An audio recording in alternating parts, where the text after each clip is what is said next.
Dead City's final fight is exactly what Rick v. Negan in The Walking Dead Season 8 should have been The Walking Dead.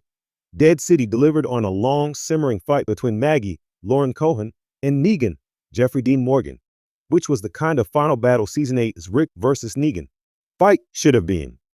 Negan's introduction made for The Walking Dead's most controversial episode to date, which very loudly announced him as the show's next major villain. Following his defeat at the end of The Walking Dead Season 8, the series has charted his journey from unrepentant killer to likable anti-hero.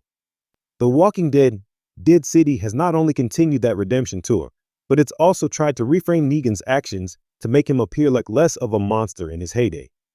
Dead City is part of a wave of Walking Dead spin-offs that is expanding the world of the franchise, which includes bringing back former main character Rick Grimes, Andrew Lincoln, for his own offshoot. Maybe former foes Rick and Negan will face off again someday, but with The Walking Dead, Dead City's finale, Domo Esmo, the former got the kind of epic final brawl he should have had with Mr. Grimes years prior. Maggie Vs. Negan in Dead City is better than TWD's Rick Vs. Negan fight the setup for The Walking Dead. Dead City involved Maggie being forced to work with Negan to save her kidnapped son, who was taken to Manhattan. Later episodes revealed this was a ruse, however, with new villain the Croat, Zeljko Ivanik, actually wanting Maggie to deliver Negan to him. Negan figures this out a little too late in Domo Esmo, and after attempting to flee, he and Maggie have a nasty knife fight while surrounded by hordes of walkers.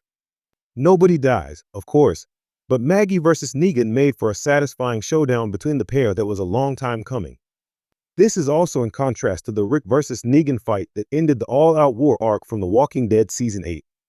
The showdown between Rick's group and the Saviors felt oddly small-scale and anticlimactic, while the final fight between Rick and Negan largely consisted of the former tricking the Savior's leader into letting his guard down, but slashing his throat.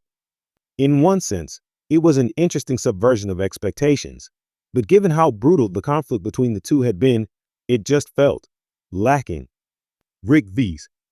Negan 2 can still happen in The Walking Dead. The Walking Dead Dead City Season 1 gave Negan and Maggie a cinematic and intense brawl, but one that also featured emotional stakes. The Walking Dead Dead City Season May 2nd even feature the two finally coming to terms with one another, assuming Negan doesn't become a villain again. It's unknown how Rick's return to the Walking Dead universe will shake out, but it would be a real shame if he and Negan didn't get to encounter one another again, with Rick seeing how his decision to spare Negan panned out. Maybe it will also give audiences the knockdown, drag-out Rick vs. Negan fight Season 8 failed to deliver on.